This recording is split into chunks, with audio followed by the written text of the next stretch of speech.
Eu gosto de fofoca, mas essa notícia aqui, Nath, tu leu? A obesidade pode estar começando a cair pela primeira vez em décadas. E vou te dizer que parece mesmo, cara. Isso eu tô sentindo, inclusive, como cirurgia bariátrica, porque a gente tem visto que o número de cirurgias bariátricas está caindo. Eu não tenho nenhum estudo sobre isso, mas eu tô te dizendo o que a gente está observando.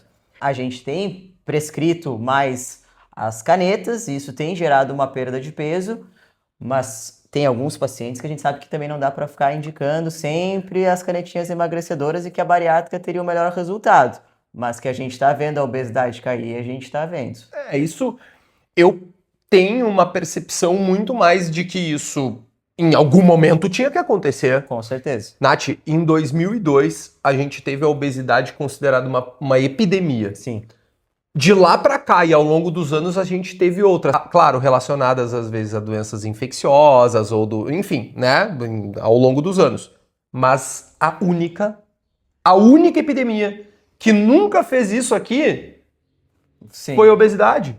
A única epidemia que a partir do momento que foi considerada epidemia fez isso aqui foi a obesidade. E manteve. E hoje a gente pode dizer, por exemplo, que 7 a cada 10 brasileiros têm excesso de peso e, se eu não me engano, 3 a cada 10 têm obesidade. Sim. Esse é um dado extremamente alarmante, né? Então, a hora que começasse a cair, a gente ia comemorar de qualquer jeito. A gente teve em diferentes momentos, né, essa expectativa com a bariátrica. A questão é que a bariátrica, ela não foi, ainda bem, tão banalizada quanto os medicamentos. Sim. Tá? Então, essa ideia de banalização dos medicamentos me preocupa muito. Porque uma coisa é o teu paciente que tu indica, eu sei que tu vai concordar comigo, que tu indica o Monjaro. Uma coisa é o teu... Outra coisa é a pessoa que nunca nem foi no médico. E que não vai acompanhar em nada, né? Exato. Isso é o mais preocupante. O que tu acha, Nath, dessa galera que tem 70 quilos, quer ficar com 65 e usa medicação? Pro casamento da tia daqui a 2 semanas, vou tomar a medicação, vou emagrecer. É loucura isso, né? Isso tem risco, tu acha? Você tá fazendo uso completamente errado da medicação, né? Sim. Com certeza isso tem risco. Primeiro, tu tá fazendo uso daquilo errado. Não é daquela maneira que tu tem que usar. E outra coisa que o pessoal que não acompanha tá banalizando é que assim... como a caneta tem dose de 2,5, 5, 7,5, eu vou usar um mês outro. Não é assim. Tu não precisa fazer a escadinha conforme a dose da medicação. A dose boa é aquela que tá fazendo efeito para ti.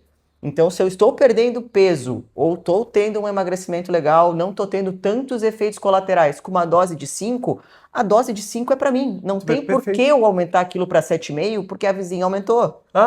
Legal, legal tua fala. É esse o problema. O pessoal às vezes vê o outro usar e quer fazer igual. Quer fazer na mesma dose. E porque foi o médico que não acompanha que prescreveu, ou foi a vizinha que prescreveu, ou trouxe do Paraguai, ou trouxe no céu, sobrou da vizinha, vou usar. Uhum. Então, o que sobrou é a caneta de 7,5, vou usar. Cara, é óbvio que isso aí vai dar muito colateral. Eu gosto sempre de reforçar isso, mas quando eu analiso o paciente como um todo e a gente chega à conclusão que ele precisa ir para a NAT, por exemplo, para considerar o nutricionista que decide isso, não é. Eu já falei, já deixei dito aqui. Não é o nutricionista que decide isso, é tu, tá? É tu. Quando eu envio o meu paciente para a Natália, a gente faz uma espécie de triagem inicialmente. Sim. Essa triagem eu gosto muito de trazer, apesar de que eu seguidamente tenho algum receio de falar sobre indicações de suplemento. O médico, a gente sabe que tem cuidado em falar de indicações de medicação, que não é assim. Mas a primeira coisa que eu analiso é: ô meu filho, tu tem um IMC acima de 30 ou um IMC acima de 27 mais comorbidades? Porque senão a gente não vai começar a considerar o uso de qualquer maneira. E outra coisa importante, tu ganhou esse peso todo durante a vida ou tu ganhou nos últimos 3 meses quando aconteceu alguma coisa na tua vida, tu teve uma depressão e tu resolveu comer horrores? Porque tu não pode considerar essa pessoa como um obeso crônico. Sim. Ou como uma falha do emagrecimento. Cara, que baita fala. Essa triagem inicial onde o nutricionista, o psicólogo, o médico, ele vai estar atento ao que levou, né, a chegar naquela conclusão da necessidade do uso da medicação é extremamente importante. E tu mesmo avaliar se com aquele diagnóstico que tu vai intervir com aquele paciente com uma bariátrica ou a medicação. Nath, eu te conheço como a cirurgia bariátrica Nath, Mas é muito curioso. Desculpa, Nath não. Nath é pra mim. A doutora Natália. Mas pros outros acaba sendo Nath também. A Os Nath pacientes, também pros outros também é Nath. acaba se tornando Nath também. A gente conhece como a ideia da cirurgia bariátrica e muita gente atribui a não. Então a Natália, ela faz cirurgia bariátrica. Mas essa é uma curiosidade, tá, pessoal? Tem muito paciente, inclusive daqui a pouco a Nath vai trazer uma curiosidade pra você sobre ela, Sobre né? eu mesmo. Mas tem muito paciente que eu recomendo pra Natália e ela vai trabalhar com a medicação pra aquele paciente. Eu quero duas coisas de ti, tá? Um é tu me diferenciar. O que te leva a decidir? Não precisa ser uma coisa técnica, pode ser uma coisa mais despojada, se a pessoa vai usar a medicação ou tem a necessidade da bariátrica, e depois eu quero que tu dê uns relatos pessoal teu ali. Uma coisa que a gente tem que considerar, o tempo da obesidade daquele paciente, o que ele tem de comorbidades associadas, e uma coisa que é muito importante, ele pode ter indicação de cirurgia bariátrica, mas ele quer operar? Porque tem paciente que não quer. Então não adianta tu tentar empurrar a cirurgia, não, tu tem que fazer um bypass, não, tu tem que fazer um sleeve. O cara não quer fazer, tu vai obrigar ele a fazer ou tu vai dizer, não, sai do meu consultório porque tu não quer fazer uma cirurgia bariátrica. Tu vai ter que lidar com aquele paciente dentro das possibilidades que ele quer e que ele consegue. Perfeito. Mas também tu não pode assumir uma coisa de, eu não quero fazer a cirurgia bariátrica, eu quero usar a medicação. Tu começa a usar a medicação em 2, 3 meses e tu vê que não consegue mais arcar com aquilo. O paciente tem que levar isso em consideração. A medicação é cara. Então, muitas vezes, isso tem que ser levado em consideração. Vai ser discutido ali. Vai ser discutido ali com o paciente. A gente sabe que a bariátrica a gente consegue fazer pelo convênio, mas também tem pacientes, às vezes, que não têm indicação da bariátrica ou que...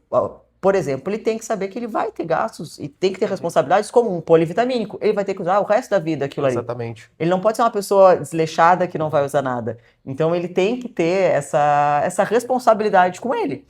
E aqui, né, pessoal, é por isso que quando a gente fala de tratamento, olha o nome, tratamento. A gente está falando de pessoas, sim, que querem resolver uma questão pontual, IMC de 31, tá com percentual de gordura elevado, mas, gente, a Natália também tá falando de gente que tem IMC, que talvez não seja a rotina de vocês, né? De 60.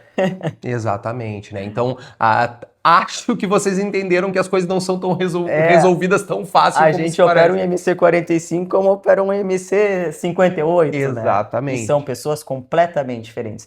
Eu usar uma caneta num paciente de IMC 58, eu não vou conseguir atingir o percentual de peso que eu quero naquele paciente, o emagrecimento necessário para ele. Mas pode ser uma ponte maravilhosa. Eu usar aquela medicação por 1 ano, fazer aquele paciente perder a gordura do fígado, a esteatose, perder uma gordura visceral, ter uma condição até cardíaca melhor para uma cirurgia, é muito melhor. Tanto que uma das coisas que a gente se baseia, né, através da Abeso, é uma ideia de controle da obesidade. Hoje, na nutrição, a gente toma um cuidado muito especial com como que a gente vai gerenciar as expectativas daquele paciente. Sim. Porque tu imagina, Nath, que eu tô fazendo essa brincadeira contigo justamente porque eu sei que tu é uma pessoa que jamais trataria dessa forma.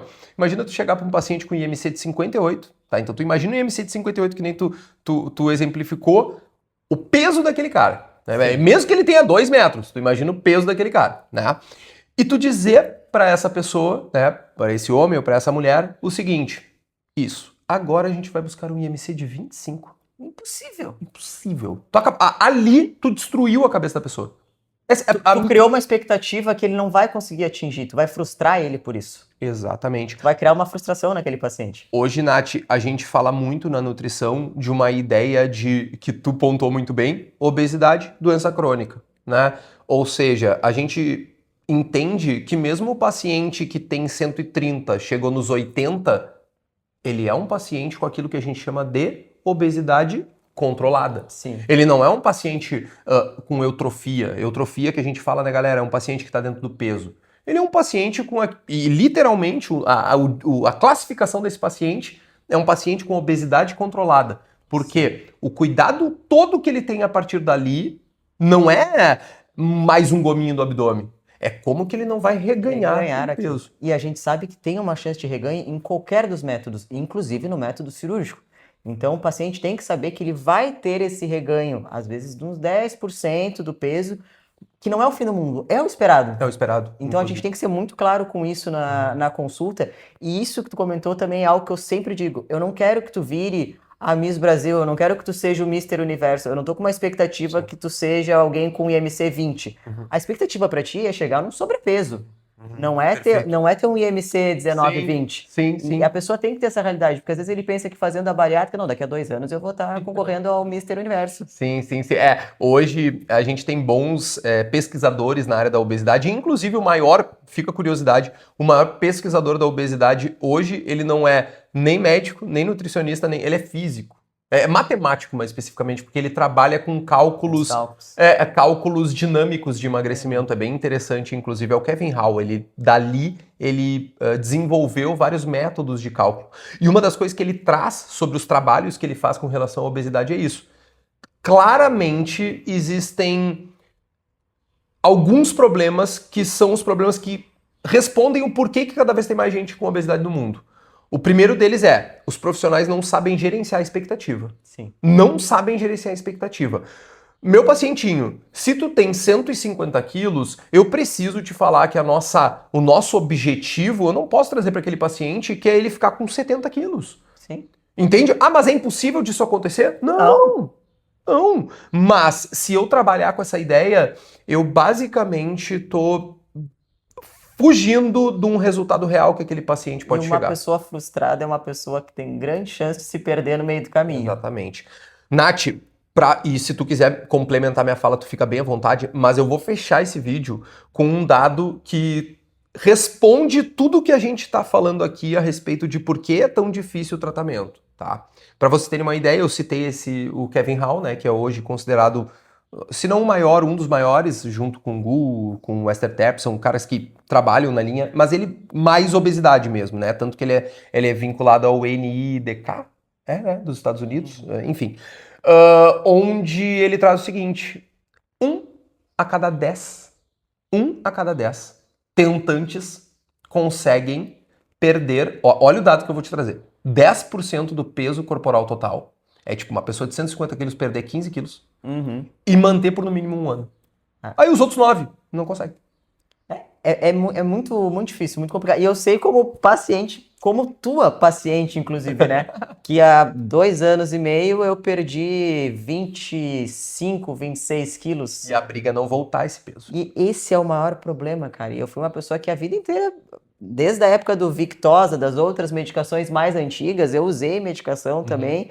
E a briga maior é tu conseguir manter a regularidade de uma dieta, de uma atividade física. Inclusive, a última vez que eu tive aqui em consulta, eu falei pro Fabrício, cara, eu tô há uns 4 meses sem aparecer na academia. Porque depois que tu vê que tu voltar pra não fazer nada é bom, tu entra naquele hábito do não fazer nada. E agora eu voltei de novo todo dia. Se eu te disser que é ruim, eu tô te mentindo. E agora eu voltei o hábito todo dia. Então a primeira coisa do meu dia é a academia. 5h30 da manhã. Vou lá, faço, resolvo. Tenho todo o meu plano alimentar, toda a dieta organizada. Uma vez ou outra é óbvio que a gente sai, é óbvio que a gente come a pizza. Não precisa ser 3 caixas de pizza todos os dias da semana. Mas não, tem essa se tu fizer uma coisa muito restritiva, tu não consegue manter aquilo por muito tempo. Perfeito. E essa é a maior chance de tu reganhar aquele peso de novo. Citando novamente os caras que eu te falei aqui, uma das coisas que eles mais defendem é uma ideia de um 80-20, né? Aquele clássico, onde 20% representa a fuga da dieta planejada. Sim. Essa fuga planejada, segundo esses caras, tende a deixar eles mais dentro da dieta, os pacientes, do que fugir, se for uma fuga planejada. O lance todo está nessa constância de manutenção da rotina. Claro, porque não adianta também tu restringir tudo que a pessoa tem prazer e que ela gosta de fazer. Bom, todo dia eu gosto de, sei lá, tomar um copo de leite. Ah, não pode tomar o copo de leite. Cara, se tu for restringir tudo que a pessoa gosta, ela não vai conseguir fazer aquilo. Aperta muito, sai pelos lados. Não vai ter jeito. Não tem. O próximo papo é sobre como manter essa mudança efetiva de hábitos. Pra mim, mas que papinho de vó. Não é papinho de vó, né? Tem que, como é que é? Não adianta só perder, quero ver manter. Gente, isso desde a década de 70 é real, ó. 2026, a galera ainda não entendeu. Que eu quero ver é manter. É o depois do depois. Tá? Valeu, Nath. Até o próximo vídeo, galera.